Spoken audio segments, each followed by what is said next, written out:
और देखिए, पटना नगर निगम के लिए 28 दिसंबर को चुनाव होने हैं और इसके लिए प्रचार प्रसार अभियान भी तेज हो गया है। इस वक्त हमारे संवाददाता रवि एस नारायण हमारे साथ जुड़ चुके हैं। सीधे उनका रुख करते हैं। रवि, क्या कुछ तस्वीर आप देख पा रहे हैं राजधानी पटना की?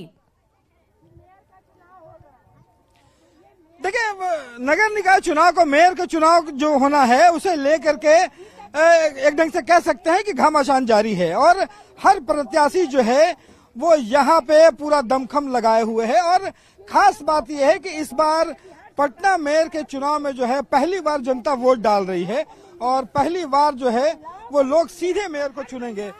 यहाँ पे अब जो देख रहे हैं अदालतगंज है, यहाँ पे सरिता जो नोपानी है वो अपने उम्मीदवार हैं, यहाँ पे मजबूत उम्मीदवार हैं और लोगों को संबोधित कर रही हैं। इन्हीं से जानेंगे कि आखिर लोगों को कौन कौन से वादे कर रहे हैं। सरिता जी, देखिए, पटना मेयर को चुनाव को लेकर के बड़ा दिलचस्प है, सारे लोग दावे कर रहे हैं, हम जीत रहे हैं, हम जीत रहे हैं।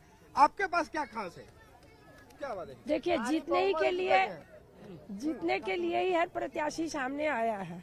वैसे मैं भी जीतने के लिए ही आई हूँ, लेकिन जीतने के साथ मैंने 30 साल से बहुत काम किया है। मैं मिस्टर कमल नोपानी की पत्नी हूँ। उन्होंने भी समाज सेवा में काफी काम किया है। मेरे अंदर भी ये सब बहुत था, तो उनके साथ जुड़ के मुझे और बृहद रूप में बहुत रास्ता दिखा। तो मैं खासकर शिक्षा पे और गरीब बस्ती में काम की हूँ। और अभी जो ये पटना में मेयर का चुनाव हो रहा है, हमारे बिहार के मुख्यमंत्री श्री नीतीश कुमार जी ने महिलाओं को सीट आरक्षित की है।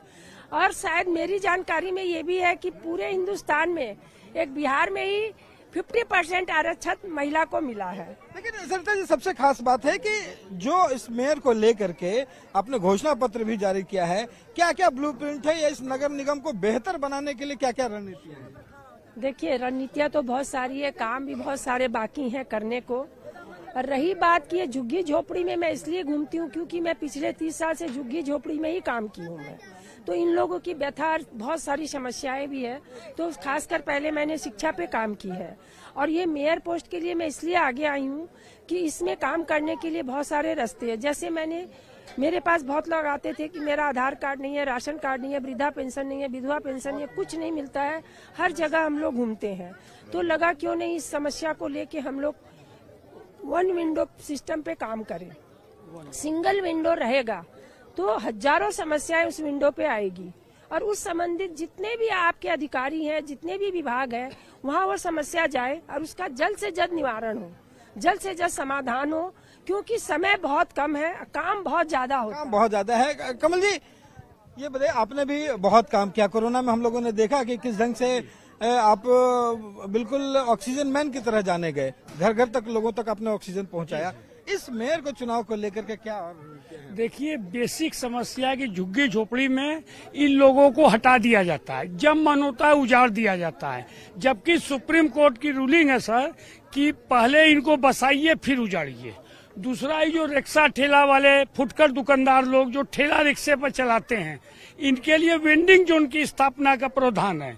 ये सब करवाने की जरूरत। अभी आप इस बस्ती में देखिए सफाई क्या है, करोड़ों अरबों रुपए का फंड है, कहाँ जा रहा है, क्या हो रहा है, किसी को कुछ समझ में नहीं आ रहा है। क्योंकि सेवा किए हैं और मेरा क्षेत्र है और मेरा पटना है, सेवा किया है, सेवा कर रहे हैं और सेवा करेंगे।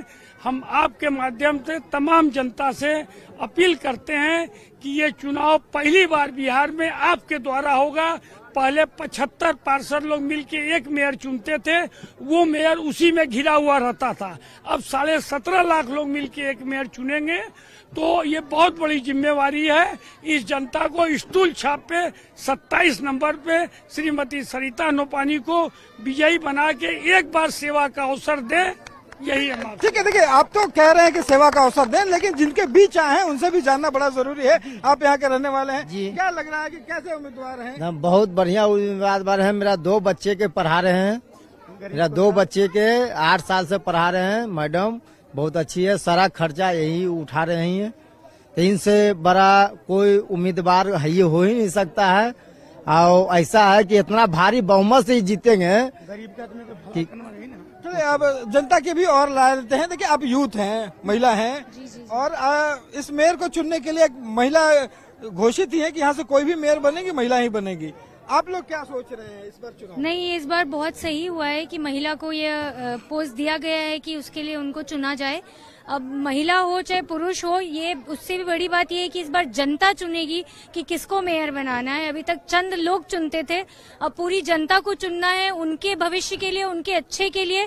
एक शिक्षित, एक समझदार, एक ऐसा आदमी जो इनके बीच रह के समझ सके कि क्या प्रॉब्लम है, तब उसका सोल्यूशन होगा, तो बहुत जरूरी है। ये उम्मीदवार जो आकर के यहाँ पे मेयर के लिए जो बता रही हैं वो कितना मजबूत है और आप लोग क्या कैसे देखते हैं? हम लोग तो अच्छा ही देखते हैं। पहले सिलेक्शन होता है, अभी इलेक्शन हो रहा है, तो जनता भी बताएगी कि कैसा है। हम लोग तो बोलते हैं कि ये बहुत अच्छा है, क्योंकि पढ़ा लिखा आदमी आए, जो पढ़ी लिखी हैं, समझदार है, वैसा आदमी आएगा तभी तो सुधार होगा।